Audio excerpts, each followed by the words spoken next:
Welcome back to Stadia Cast, episode 17, everybody. I'm Bill. That's Lloyd. Lloyd, how are you doing today, man? I'm doing fantastic, Bill. I'm getting ready to play some games, talk some Stadia. It's going to be a fantastic day. Hey, there's even a wrestling pay-per-view. I don't know if you're a wrestling fan. My daughter is an absolute wrestling fanatic.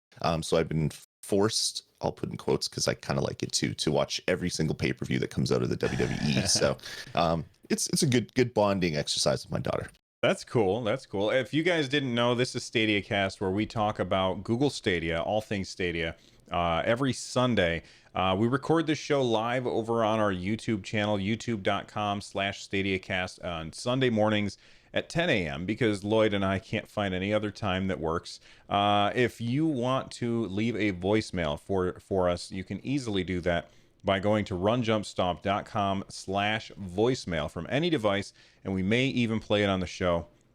If you want to support us directly and help us make more episodes of StadiaCast, that's super easy to do as well. Anchor.fm/StadiaCast, and click the support this podcast link. For as little as $1, you can help create the next episode of StadiaCast. All right, you ready to get started, man? I am, man. Let's do this. Okay, our main topic, which I kind of threw at Lloyd at the last possible minute, because I screwed up the show notes, and I was like, oh, well, what if we do this? Like, literally, I was live waiting to call Lloyd, and I was like, well, how about we do this? So, we'll see how it goes. But our main topic today is all about streamers and streaming, because both Lloyd and I are Twitch streamers. Lloyd is Twitch streaming over at twitch.tv/ RezTV, REZDTV. And I stream on Twitch over at twitch.tv/runjumpstomp. And, for a Twitch streamer, you have a lot of equipment that you have to utilize. So, like, I've got an expensive microphone and a fancy mixer and the stream deck to show to change screens and things like that, or to queue up little audio blips, and I've got an expensive camera and all of this crazy stuff. I mean, some streamers will even have multiple PCs, one PC to play their game on, and then the other PC, its only job is to handle all of the heavy lifting that has to go on. Now, the advantage of Stadia for a streamer is that they don't need any of that stuff. But what occurs to me is I feel like I put out a pretty high quality stream. Like, I feel like that I have pretty high production values. And having those high production values is very important to me as somebody who wants to create lots of content. I want it to be good content. I want it to be high quality. And I don't know if I will have the option when Stadia launches to use all of this fancy stuff, because all of that stuff is going to be happening on Stadia servers, not at my house. And while that's awesome for somebody who's just starting out to streaming, but, like, will I be able to use my fancy camera? Will my microphone... Well, I think I'd probably would have no problem with the microphone, but because it would just use your computer's microphone. But we don't know how this is going to shake out. Like, you won't be able to control things with the Stream Deck, I don't think. Like, all of these things are questions that we need to answer. What do you think about this, Lloyd? It's pretty interesting. I was, when they first announced Stadia, I'm like, everybody's a streamer. This is awesome. I can watch all this gameplay. It's going to be fantastic.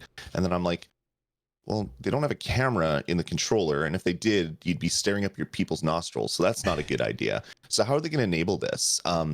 And I was thinking about it, and then I just happened upon a product that people use on Xbox One and Mixer, and also Windows. It's called Lightstream. And what it is it's a overlay maker that you can create your overlays, you can connect to a camera or whatever, and then that gets overlaid on the Mixer side. So Mixer takes this overlay web file and puts it over top of your stream. So when you stream on Xbox One or PC, you don't have to run any sort of software. It's all being done through the web. And I'm like, oh, that's really cool. It's kind of janky because I have OBS running. I can just do it myself.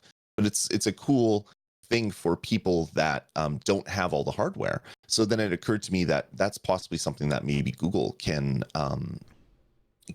come up with. They can come up with some sort of website like Hangouts on Air, where you log in, you add your little widgets, you add your camera, and then that just gets overlaid on top of your stream, just similar to how your view is separate than your control. Maybe your overlay is now a third stream that just gets ingested on the Google side. So your controller would be one, your video coming back to the user, so talking back and forth with the user with the video, and then your overlay would kind of overlay over top.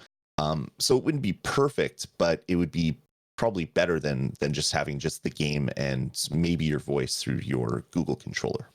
Something else that I think would be really good if, if I wanted to say YouTube, if Stadia is building this, then what they could ask that would make a lot of sense to me is they could go to, pardon me, they could go to each developer or publisher, whatever, of each game, and they would say, when you bring your game over to Stadia, one thing that we want you to do is we want you to pick a spot where the user's camera is going to go, because right, they're all like Stadia and YouTube are very, very cross-pollinated. And the idea is that, okay, now all we have to do is grab your camera and it'll automatically be put into the right spot for each game. I don't know if you run into this, Lloyd, but I know I do. I go to stream and I'm like, oh crap, I'm covering up a thing. So now I got to move my camera off of this thing in the gameplay that I'm covering up.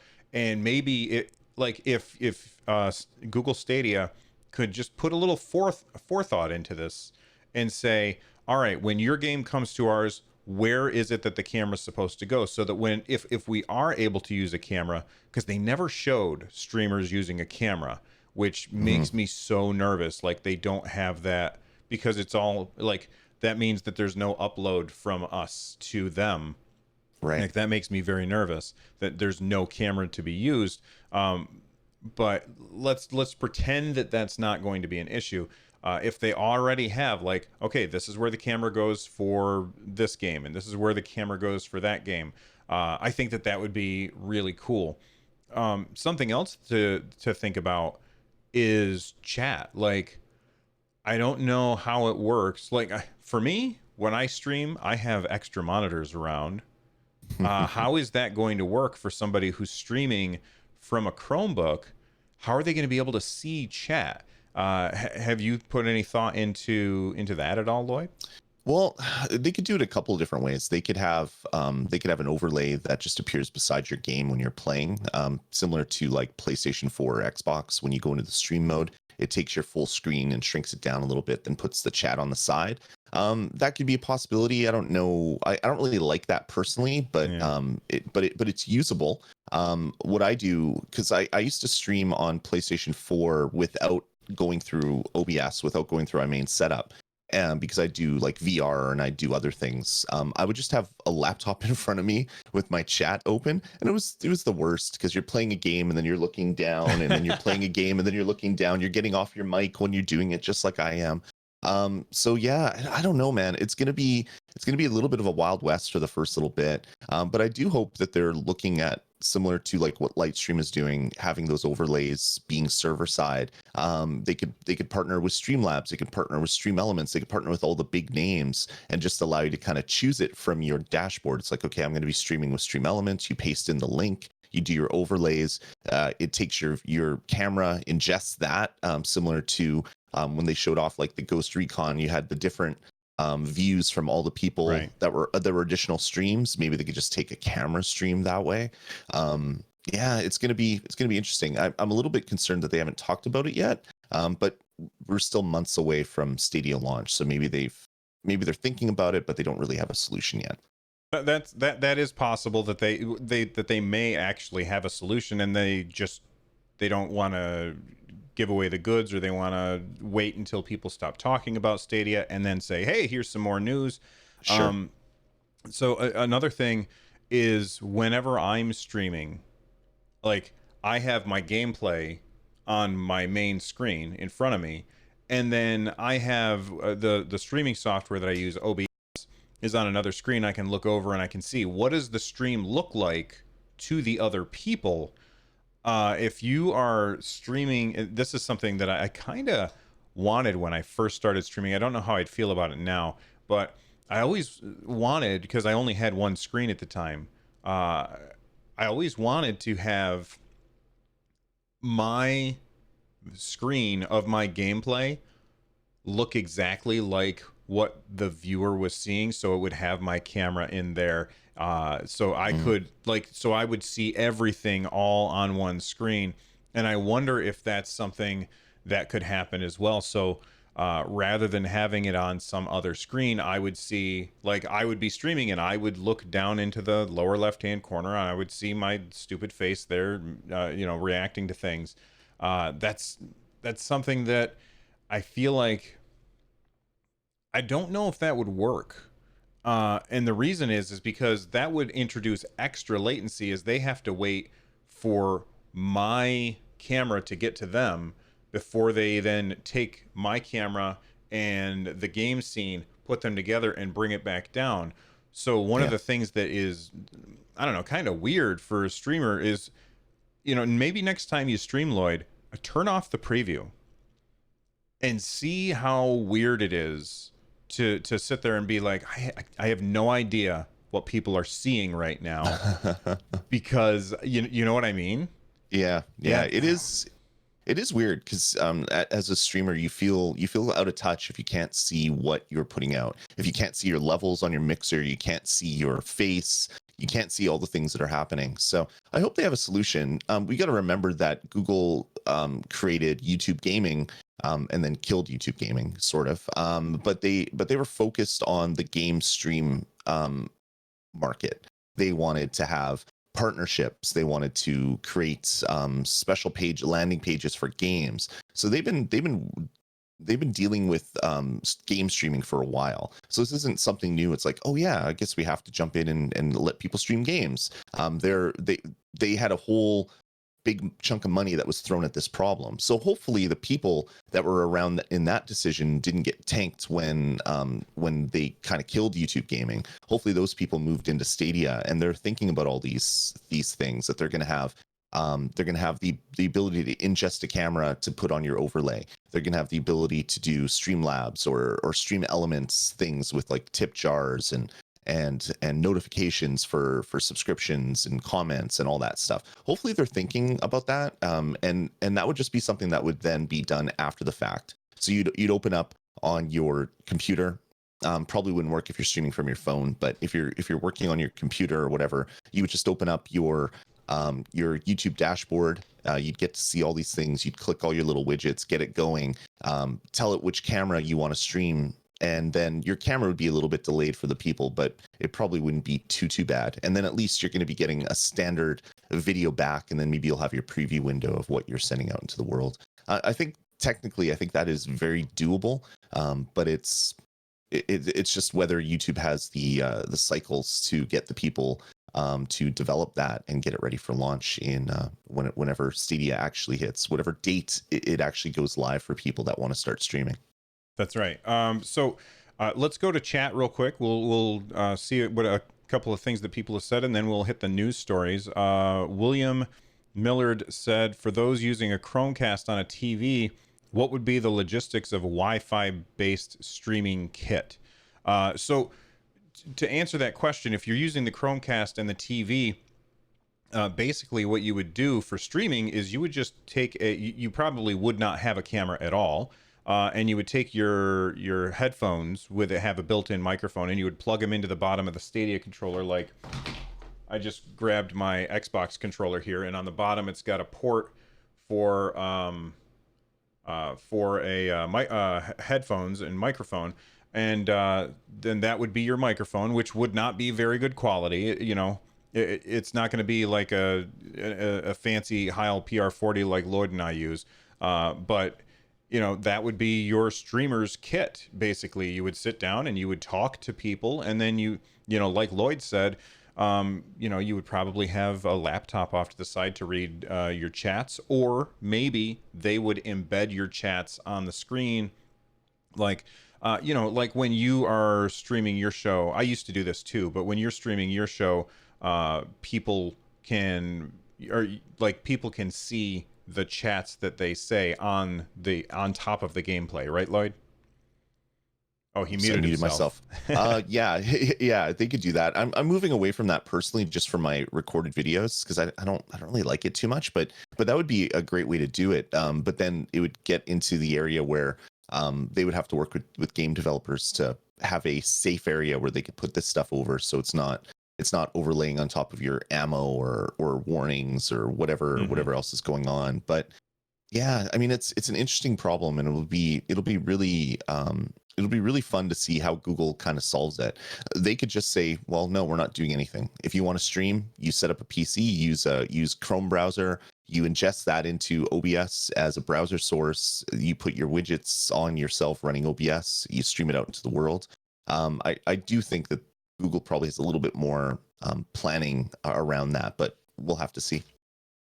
Terza Reactor, I'm not quite sure what they mean by this. They say Google has software that can track and move with you like a cameraman so that you're always targeted and focused on. I remember that from I/O this year. What do you know what he's talking about? I think they were showing off some technology for or teleconferencing, where you could have like a really wide shot of someone, and it would automatically zoom in on you and track you when Oh, you're okay. moving around. Similar, you can get. I think Logitech makes a camera like that, where it's just like this ball, and it zooms in and slow pans and moves, and it's a really creepy video when people are using it. I remember a buddy of mine worked for a technology company, and they ordered a bunch of those in, and it's just like this slow pan, move around, zoom in and out thing that's happening. But yeah, maybe they have some software stuff like that could do it. But then that means we'd have to turn on every webcam on every device we have, so Google could properly focus on one for Stadia. I'm sure that they'd be happy with that. That'd probably It be pretty probably would. exciting. I had pictured, like, from what I read, because I was misunderstanding what they were saying. I was like, they had some kind of drone floating in the room with me to be. I was like, what are they talking about? Okay, let's take a quick break. We'll hear from a sponsor, and then when we come back, we've got 3 news stories to talk about. So we'll be right back. Sonic 2 handles stubborn stains. Embarrassing bald spots, no problem. All right, we are back. Thank you for listening to those sponsors. And we're going to talk about this story, which is pretty exciting to me. This is coming to us from PC Games Insider. And oh my God, I hate the way that this website looks. This website feels like it came right out of the 90s with their like all the ads all over the place and stuff. And believe it or not, I even think I have ad blocker on, so I don't know why this is looking like this. But over 4,000 developers have applied to be part of Google Stadia Partners Program. That is a pretty damn big number. The actual quote is right here. They were talking to, who were they talking to? I've forgotten. I'm trying to find. It says, This was at the Develop Brighton conference. oh, okay. And they said it was Corcoran is the person that they were talking to. I don't know who that is. But basically, they said we've had more than 4,000 companies apply for access to Stadia, and every single one of them is reviewed by a human. Someone is reading, so put some thought into that application. He also continued, he said, what I'd really recommend is that oh my God, I can't read. What I'd really recommend, and what is always well received, is having a good think about the access the Stadia provides. This is really hard to read. Which allows people to play across all of these different endpoints and hopefully can widen the range of players that can engage with your game. Think about if that does anything particular to your game, if access from any device has an impact on the design of your game, and also what new opportunities are out there thanks to that ease of access. So that seems very, very interesting. First off, the idea that they've had 4,000 people apply to be part of this program, or 4,000 companies, rather, because a company is not a person. But that they're all going to be reviewed by a human. Like every single person, every single application has to be looked at and approved by a person. That is Yeah. probably the most anti-Google thing that I've ever heard. They like to keep people out of decisions. So what do you think about this story, Lloyd? I think it's interesting, and I think this is just going to be for launch. They want to have the creme de la creme of all the game developers out there bringing their games to Google Stadia. So this is similar to a standard console where I can't go to Nintendo and say, "Hey, Nintendo, send me a dev kit," and then they send me a dev kit. I make a game, I put it up on the eShop. I have to make a pitch to say I want to put this game on your system, unless I'm already if I already have a dev kit and I've been an approved developer. I have to make a pitch saying, "Hey, this is the game I want to make. This is what I want to do. This is what it looks like. Here's a beta. Here's some video. Here's something just to prove that it's a real game." And then Nintendo or Sony or Microsoft can make a decision whether that is something they want on their system. This is common in the console industry. It's not common in what Google has been doing for games so far, where I go to Android development portal. I download the software for the dev kit. I make my game. I create an account. I upload it. It's available for everybody. That is kind of how they handled it before. It's just a monetary transaction. Now there's actual people that are going to be rubber stamping these applications. So it makes me think that there's just going to be really good games at launch, and they're probably going to lighten this a little bit as we go forward. But it's pretty interesting, a different take on allowing people to develop for a platform than Google normally takes. I think the thing that excites me is that part where they're saying, think about how your game can be different on Stadia. And that I think is very, very important, because if Stadia just brings the same games, but then you have to stream them, then it could turn into an also ran. But if Stadia can take a game and turn it on its head just a little bit to capture these features that they have, these features like crowd play, or having the extra cameras. What was the game? Not Watch Dogs. Ghost Recon. Ghost Recon, yeah, that Ghost Recon game where they had the extra cameras along the side. Taking advantage of that stuff, I think that's really, really. I think it's awesome, and that's probably one of the things that I'm most excited for Stadia, is the games that we will play on this platform that can't be played on a traditional platform. And I love that they're saying, look, think about how that is going to work with your game, and when you pitch it to us, make sure you're talking about those things, because that is very, very exciting to me. Yeah, exactly. And it's the same with every new console launch. Like when the Wii came out, it's like, okay, make sure your games have waggle. So there was a bunch of sword games and things that came out because that was what happening. The same with when Xbox One came out, everybody was trying to implement Connect at some point, so you could talk to your AI companions and things like that. The Switch, you had 1-2 Switch, you had all these things using the Joy-Cons in interesting ways, and then all that stuff falls apart or falls away. So hopefully that's kind of what this is. It's like, we want to make a big splash. We want to show why this platform is different. So we're going to be accepting all these games that are going to show that. And then down the road, it's just like, they'll take anything. They're going to want every major AAA game to have a Stadia version as well.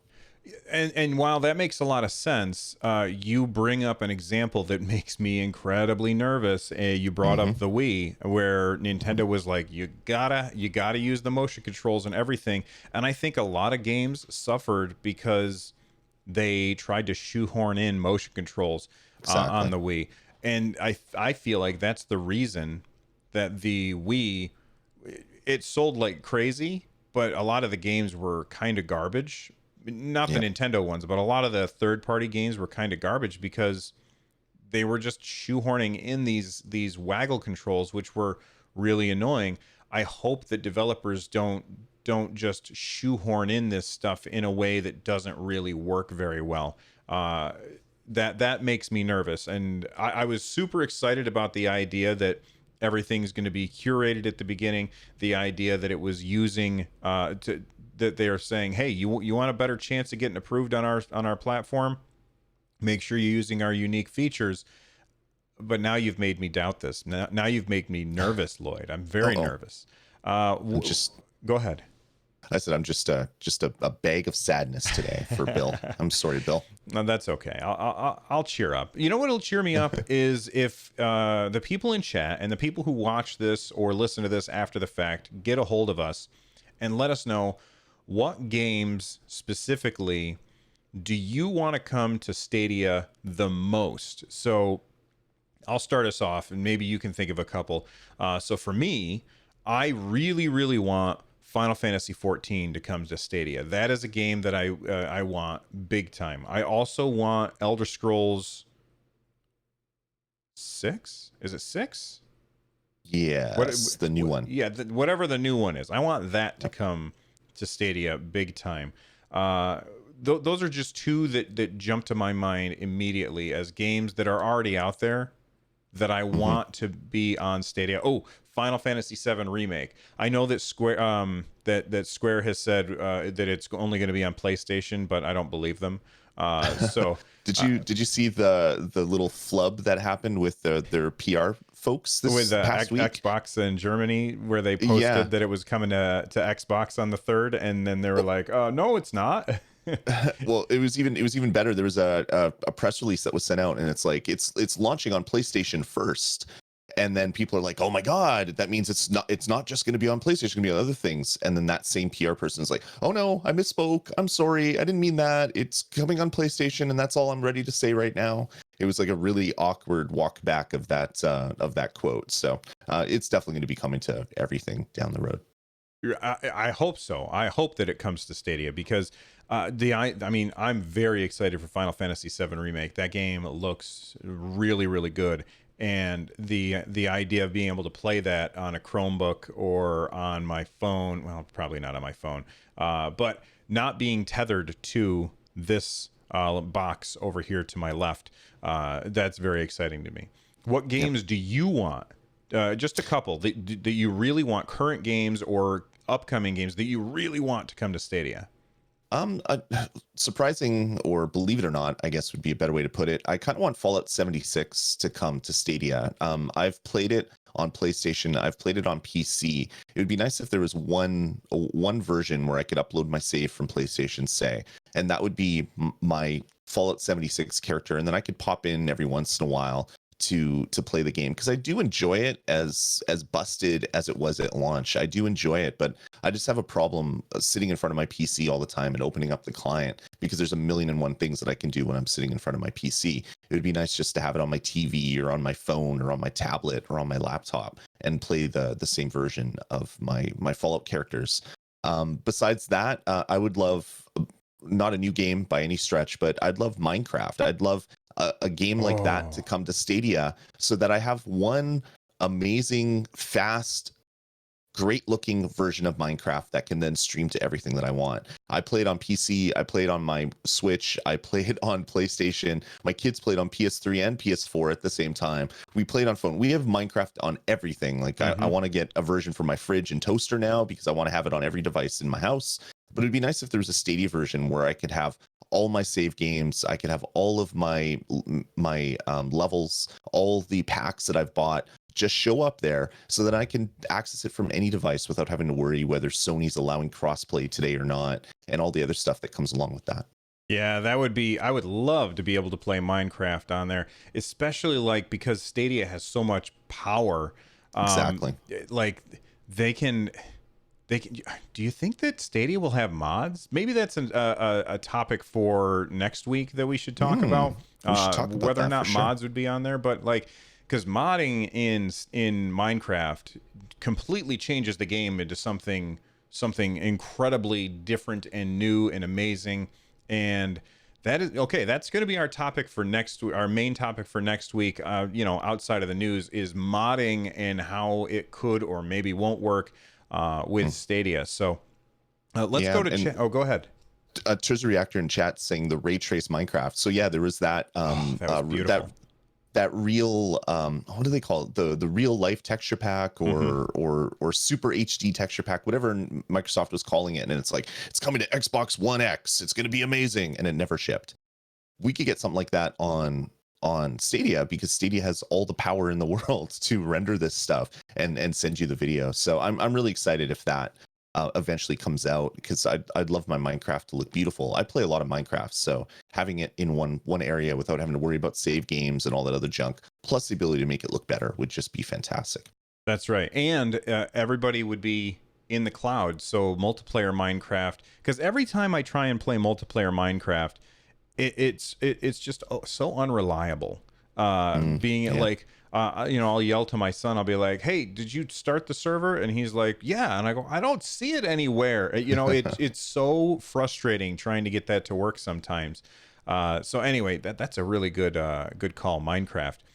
So people in chat, William Millard is saying a lot of his coworkers are hoping for Cyberpunk 2077. Absolutely, I would love that game to come to Stadia. In fact, I may not buy it right away. I may wait and see if it comes to Stadia instead.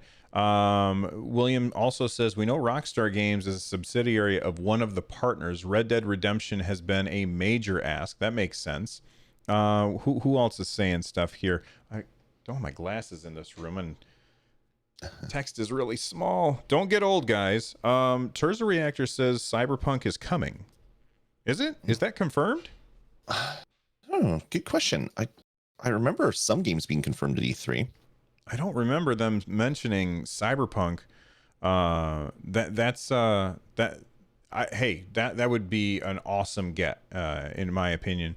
I'll tell you what we're not going to get. We're not going to get the brand new Lord of the Rings MMO, which was just announced, that is being worked on by some Korean company, but is being bankrolled by Amazon. And the reason we're not going to get it, for those of you that don't know, Amazon owns Twitch. So I don't see that coming to Stadia, which is very upsetting to me, because I loved Lord of the Rings Online, and I would love to go back and visit Middle Earth again in another MMO. That would be very exciting to me. Yeah. All the MMOs, like, that's super exciting to be able to play your MMO from any device that you're on, because I mean, WoW, you're tied to your PC, and I mean, it would upload some of your mods and stuff and some of your settings if you ever switch between a PC and a Mac, or even two different PCs. But having all that stuff live in the cloud would be just fantastic. I definitely agree with that. Soji, I'm not going to try and pronounce that. I apologize. Says they said the Cyberpunk devs have been in talks with Google about bringing it to Stadia. Okay, well, that's cool. So I would love to be playing that game on, because that game is gorgeous. It looks so good. So speaking of games coming to Stadia, there's an issue that we have had in the past with different consoles. Specifically, Nintendo has been the what's the word I'm looking for? The culprit in the past. And the idea here is that Nintendo will, in the past, has often region locked their consoles. So if I buy a game from, like, maybe a game only comes out in Europe, and it's like, okay, well, I'm going to import it, and then I bring it, I open it up, I put it in, and it's like, I don't know what to do with this thing, because the games only work in the region that they're supposed to work in. This is the first time that Nintendo has not region locked a home console, but we've got a story here that says Stadia won't be region locked. This is from Android Headlines, which I don't know which of the Android news sites are like the trustworthy ones and which ones are not, because I'm a iPhone dude and I don't have all this Android stuff. But they said, I'm looking for the quote here. Well, actually, I'm going to look for the quote. Why don't you explain your experience with region locking or region unlocking while I find this? Sure. Yeah. I mean, in the past, there's been many games that I've wanted to play on, like, DS, on consoles. I remember even back to the Super Nintendo. The way that you get around region unlocking or region locks, if you wanted to play a game from Japan, would be to cut a little piece of plastic out of the cartridge slot if you're Super Nintendo. So it's been an issue for the longest time, and it's been fantastic that the Switch kind of did away with that, for on the Nintendo side, because I've bought I think I've bought one game from Japan, because it was only available on disc or cartridge out there, where it was just digital here. And be able to do that, is fantastic. So if there's no region locks on Stadia, that's great. That means that any game that comes out for everybody, and you don't get like the mobile phone thing where you get a game comes out in Australia and then it doesn't come to the rest of the world for 3 months. Maybe it's going to do away with that type of stuff. Yeah. So here's the quote. It says, during Google's announcement on price and release date for the service, it mentioned that Stadia would be available in 14 different countries, including the US at launch.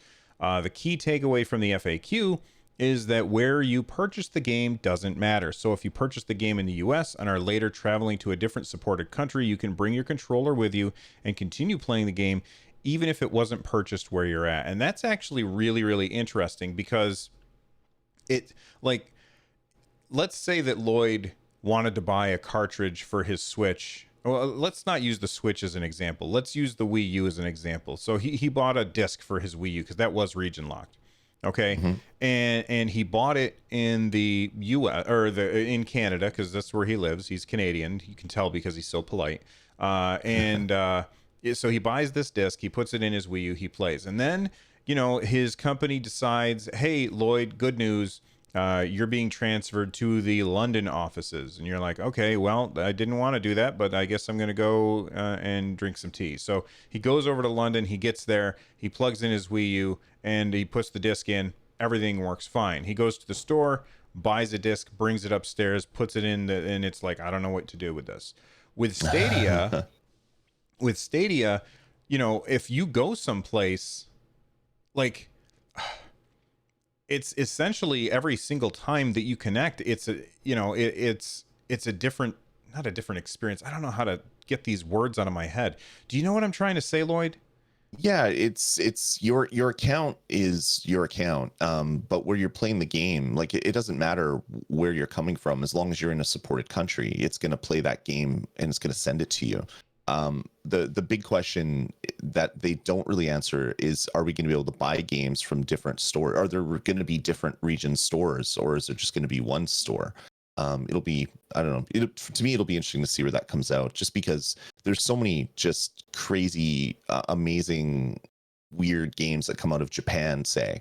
And if you could just buy those on the Stadia store without having to go through the hoops of buying a Google Play card from Japan and importing it into another account and all that weird stuff that we jump through now to buy digital games from different parts of the world, that would be nice just from a usability standpoint. I think it would be very important for Google Stadia to just have one store. Yep. And then it just translates those stores into different languages based on wherever it is that you happen, or whatever account you sign up with. So if you're signing up with an account that is like a Spanish speaking account, then everything is translated to Spanish for you. And if you're doing it in Japan, then everything's translated for you, but it's the same store no matter what. I think that would be probably the best. I don't anticipate that happening, though. My guess is that they will probably have separate stores for separate reasons or regions, because of the way that laws work. In certain countries, you can't sell certain games, and in other countries, you can. And having just one store means that they would be butting heads with the governments of all these other places. So I fully expect to have different stores. But I do hope that they make it easy enough so that if I want to buy something from some other store, I can do so. I don't know. The idea that I guess the headline here that it won't be region locked is not. I feel like it's not an accurate headline, just because we don't really know how that's going to work. Maybe they won't be region locked, but you might not be able to go to, or you might have to make another account. And if you make another account, does your pro subscription work with this other account?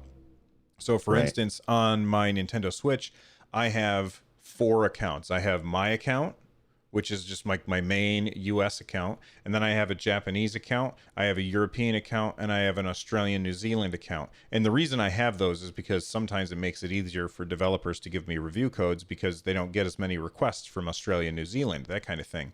Um, all of those can use the features of my Nintendo Switch online subscription. So I can go online on all of those accounts on my system. If I have Yeah. to make an account in, let's say, Germany to download, or where's CD Projekt Red out of? Not Germany. They're out of Um, are they in Finland? no, it's Something not like that? Finland either.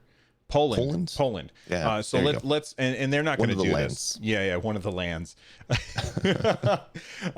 They're not going to do this, but I'm just giving you this as an example. If I have to have a Polish account to download or to play CD Projekt Red games on Stadia, and my main account, my pro account, is on the US account, will I still be able to utilize those features? That's a big question that definitely needs to be asked and answered. Definitely. Yep. All right, we've got another story. You wanna check out the FAQ here for us and tell us the Yeah. things that jumped out at you? For sure, yeah. Google recently updated their FAQ with some things, not a lot of things, but they clarified some questions that people have had.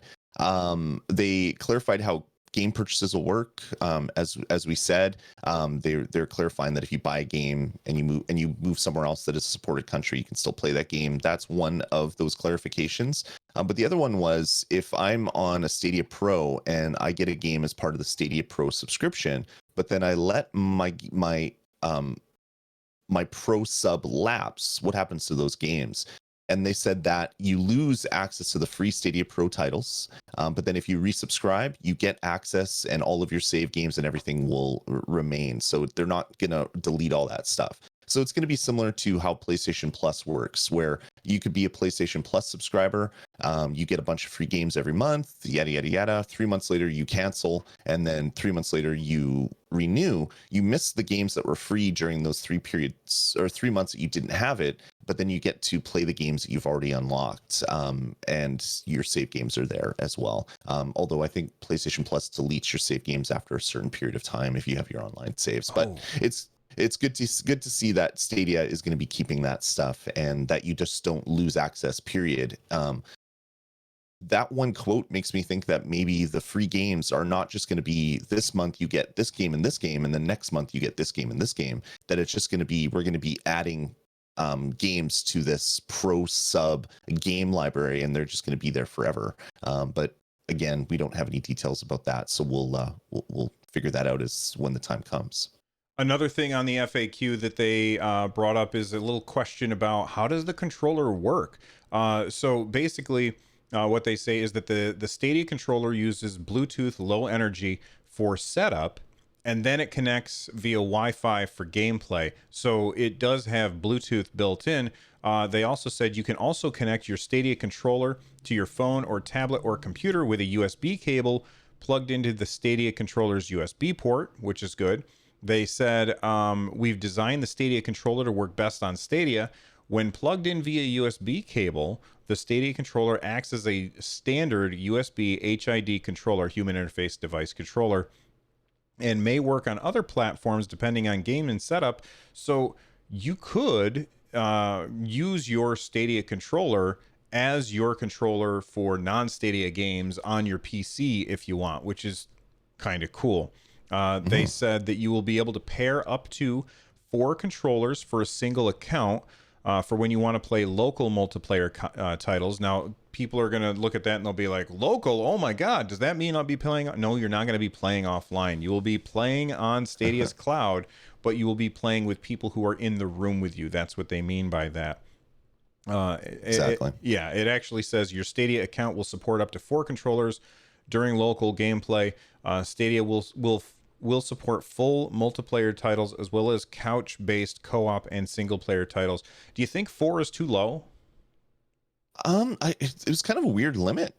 Maybe they're just worried that having more of devices on Wi-Fi all linking to one game session might be a bit of an issue. But there's a lot of like indie darlings that are like 8-player multiplayer.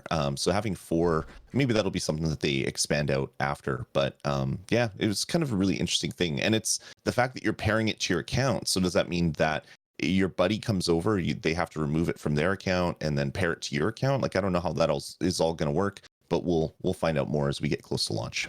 Yeah, I'm that's definitely something that they'll have to clear up and tell us. But God, that seems really clunky to have It to be does. like, okay, I'm going to put this on my account, or maybe my friend can't bring their controller over once it's on an account. That's the account that it's on, and so Sure. if I want people to be able to play locally, I'm going to have to buy a bunch of controllers, which, to be fair, is not that big a deal. I have to buy extra controllers for pretty much anything. Or If I want people to play a PlayStation game with me, I have to have extra controllers for it.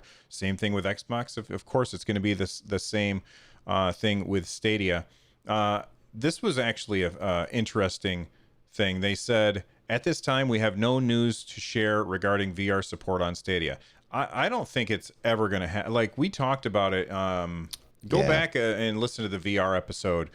We tackled that pretty well. But I don't think we're ever going to. Well, I don't think we're going to get VR on Stadia for at least 10 years, 15 years. That VR over cloud is just too much latency. You just can't do it, I don't think. Lloyd? yeah. I don't think it's going to be that long. The real question is what VR is going to what is VR going to be in 5 years? And we'll have to see. The latency having like 160 milliseconds or whatever it's going to be from when you turn your head to when the image updates is just going to make people puke. So unless they have like a barf bag attachment that's gonna that they're gonna sell with like the Stadia logo on it, I don't think it's gonna work really well. This last part that I think is very interesting and actually very important. A question that a lot of people have said is, what happens when a game goes away? So I think we've talked about this before. I've purchased games on my phone that are no longer available. Like, I can't get them Yeah. anymore on my phone. I think it was Undercroft was the game that I mentioned as an example, and uh, it was this first person dungeon crawler. I bought it on my phone years and years and years ago, and it is no longer available on on the iOS App Store. I can't find it anymore. And this is a thing that a lot of people who are, that are fearful of what Stadia will bring. A lot of people are like, well, I don't want this future because then I don't own my games anymore. And I understand that. Sure. But Google have talked about this in the FAQ. They said, once you purchase the game, you own the right to play it. In the future, it is possible that some games may no longer be available for new purchasers, but existing players will still be able to play the game outside of unforeseen circumstances. So, things like maybe the government comes in and says this company made this game, and here's a better example. Maybe they make an Avengers game, and like Square Enix is making the Avengers game, and then they lose the license or something. I doubt that Marvel would say, okay, take that game away from everybody. Yep. But it's possible that it could happen. Whereas outside of Stadia will aim to keep any previously purchased title available for gameplay. Although, I will say this, it has happened before with Marvel, and we talked about this. What was the Marvel Heroes? Marvel Heroes. Yeah, Yeah. Marvel Heroes. That was an online game that got shut down.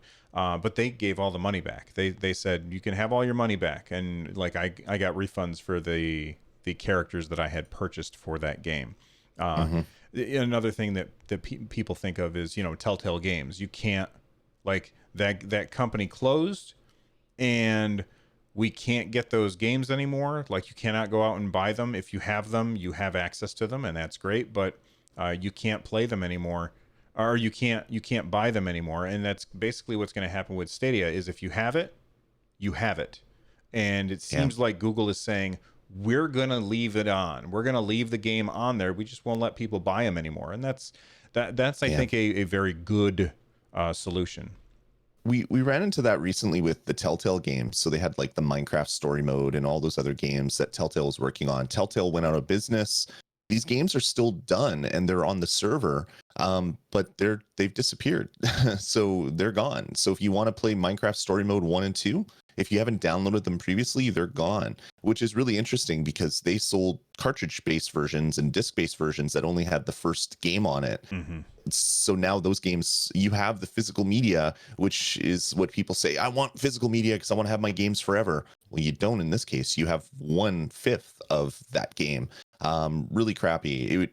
In this instance, it was their right holders, I guess, or maybe it was they didn't want to pay the money for those downloads because it costs developers for patches and things like that. So maybe that's kind of what happened there. But hopefully Stadia can fix some of that, because I own all the Telltale games, or I owned all the Telltale games. Now they're all gone. They're just I don't know. They're just memories on my trophy list and achievements and things like that. Yeah. Listen, we're already at 50 minutes and we've got a bunch of crowd play. You want to save the crowd play for next time? Yeah, let's do it. There was one other thing about the FAQ I wanted to touch on, okay. because there's been some questions that have come up. How am I going to access Stadia, the service, not the streaming games, but like Stadia to look at my account and things like that?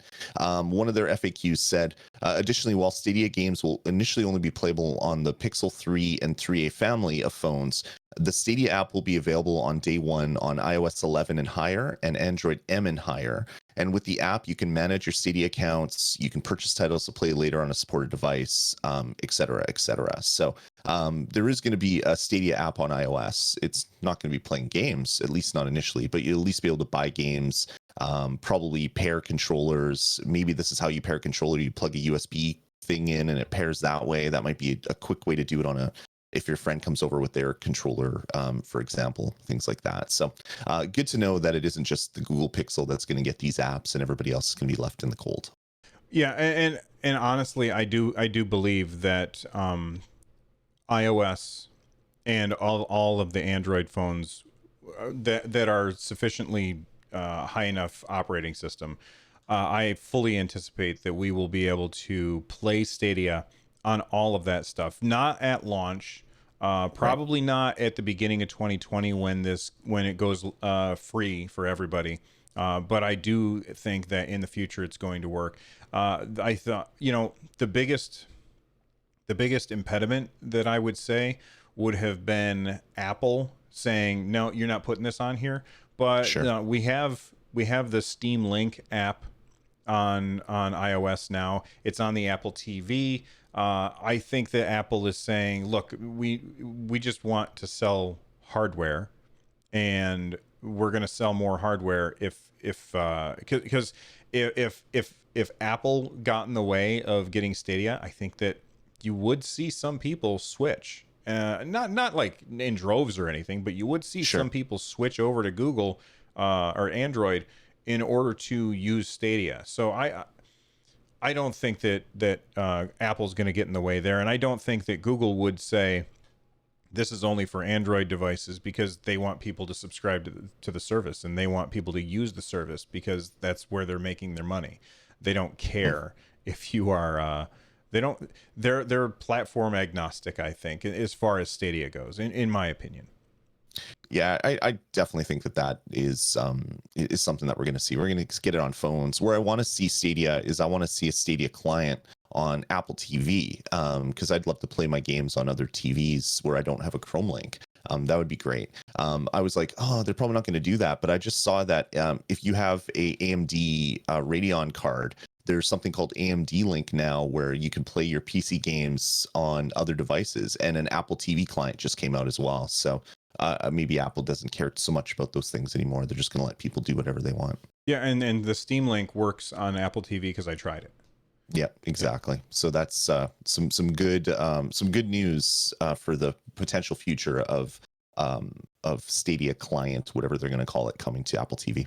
All right, so we had a bunch of messages on Twitter and YouTube comments that we are going to talk about on the show next week.